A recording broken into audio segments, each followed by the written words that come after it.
emceeing this rally. But before I say anything else, I want to introduce Elder Billy. He's going to be doing the opening for this gathering. Billy's been in these struggles for a long time. I mean, a lot of us here have probably been in these struggles for a long time. And we're going to have to keep looking to all the different directions here right now because you've come together in a beautiful circle. The circle of humanity right here. So before I do that, I want to just say that these struggles are interconnected all over Turtle Island. Indigenous people have been struggling for self-determination, struggling for their sovereignty, struggling against invasions of corporations and governments for hundreds of years here. And enough is enough. Colonization is dead. We're not going to allow it any longer.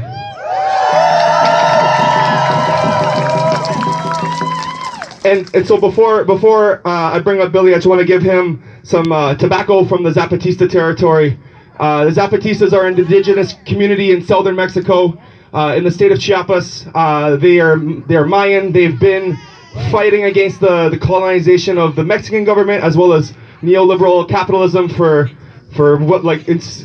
the passing of NAFTA, 1994, and they're still at it. They've sent solidarity delegations and statements with all indigenous peoples across Turtle Island, and so this is some tobacco from them, and it's for you, Billy.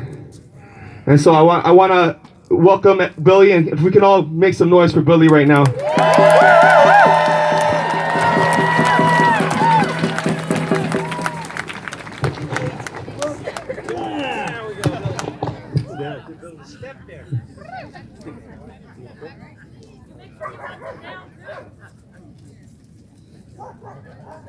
Well, it's funny. I was thinking on the way over of what I was going to say, and then I realized at least 2 or 3 of the things that I'll be speaking of were when about 3/4 of the folks out there in that audience weren't even alive.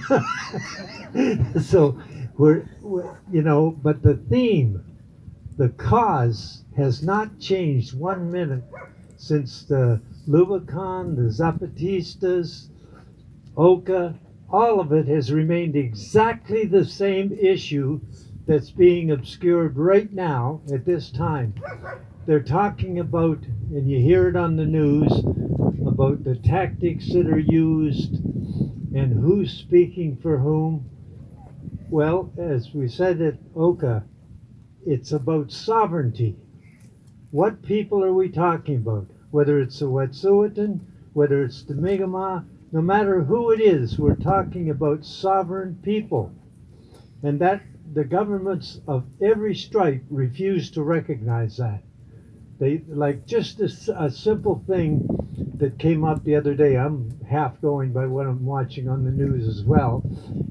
And there was a demand from, I know what it was. It was when the Haudenosaunee met with the Wet'suwet'en people, and they mentioned that they didn't want to meet with the bureaucrat from Indian Affairs. They wanted to meet with Trudeau, because he speaks of, again and again, nation to nation. Well, nation to nation is not a bureaucrat to another bureaucrat. It's Trudeau to the leadership of the traditional people of Wet'suwet'en. That's who it is. And so anything less is just to obscure the issue so people can't see what's going on.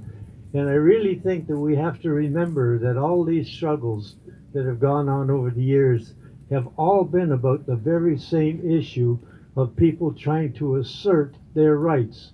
So it gets being called protest.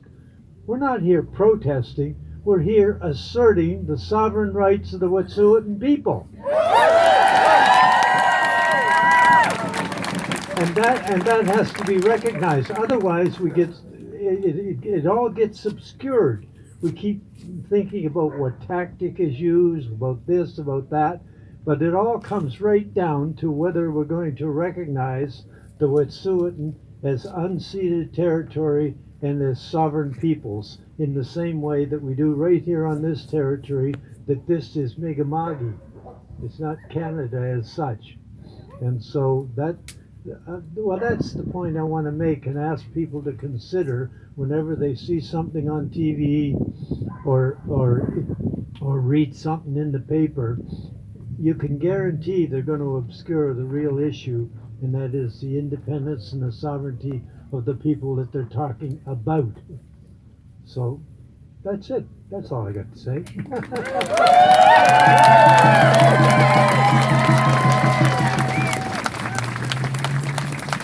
Thank you, Billy. So before I introduce the next speaker, I want us to kind of like warm up for our march with a little bit of chanting. Is everybody down for some chanting right now? All right, we're gonna start it simple. We're gonna get a little bit more complex as we go. We're gonna start with this one, which is gonna tie the struggle in Wet'suwet'en territory to the struggle right here in Mi'kma'ki. There are, these are both unceded territories. These are both places that we see colonization in the form of environmental racism, resource extraction against the consent of people. There's a struggle right here against Alton Gas that I'm sure many of you are aware of, and that struggle is not over. And as long as people are fighting here, it'll never be over, right? So we're gonna tie these two together. So Coastal Gas, Alton Gas. Both these projects shall not pass. Coastal Gas, Alton Gas. Both these projects shall not pass. Coastal Gas, Alton Gas. Both these projects shall not pass. Coastal Gas, Alton Gas. Both these projects shall not pass. Coastal Gas, Alton Gas. both these projects shall not pass. Coastal Gas, Alton Gas. Both these projects shall not pass. Coastal Gas, Alton Gas. Both these projects shall not pass. So we're gonna do another one now, and still tying the two territories together along the lines of indigenous sovereignty. From Unistoten to Mi'kma'ki, respect indigenous sovereignty. From Unistoten to Mi'kma'ki, Respect indigenous sovereignty. from Unistoten to Mi'kma'ki, Respect indigenous sovereignty. from Unistoten to Mi'kma'ki, Respect indigenous sovereignty. from Unistoten to Mi'kma'ki, Respect indigenous sovereignty. from Unistoten to Mi'kma'ki. Respect indigenous sovereignty.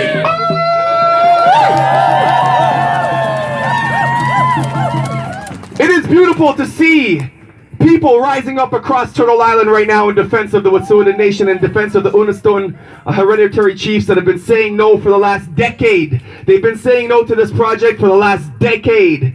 They've made it very, very, very, very clear that they're not going to allow this through their territory, who they have the decision-making power over. And so it's beautiful to see people from coast to coast that are engaged in solidarity demonstrations like we see today with hundreds of people. We see people blocking trains, we see people blocking ports, we see people rising up and confronting the politicians, confronting the corporations behind this.